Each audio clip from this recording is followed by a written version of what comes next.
สุริชัยชัยศิษย์หัวหน้าการทหารกองร้อยเทคนิคกองพันน้อย602ที่ขึ้นกับกองพันใหญ่641ยังหูเป็นอีกว่าสำหรับแรงนะครับที่เป็นทุนสะสมของกลุ่มของสมทบกับทุนของขันเทิงแกนจะได้นำใช้เข้าในเรียกงานบริหารรวมเป็นต้นแมนสุขชัยพุกสากเองและสิ่งอำนวยความสะดวกต่างๆและสร้างสิ่งแวดล้อมที่ดีแก่การขยายการผลิตด้านการดำรงชีวิตและวัฒนธรรมทางประกันพุ่งตนเองโดยพื้นฐานในการเลี้ยงดูกำลังเฮ็ดให้พนักงานระบบมีแนวคิดดูเรียนทุนเทียมเป็นสำเร็จหน้าที่เรียกงานที่ขันเทิงมอบหมายให้และมีความสนิทแน่นกับกลุ่มกองโดยเฉพาะในปีผ่านมากลุ่มกองได้สมทบกับพื้นขันเทิงสร้างหอข่าวแบบถาวรหนึ่งหลังสร้างเดินบานทรงเดินกระต้อเดินเตทัน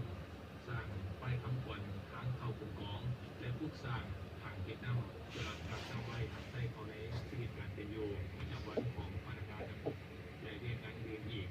ที่ให้กลุ่มกองมีโสมนาใหม่และมีทางก้าวขยายตัวเป็นก้าวที่ประธานได้ฟังผ่านจากนั้นกองแมนบททีพาดออกมา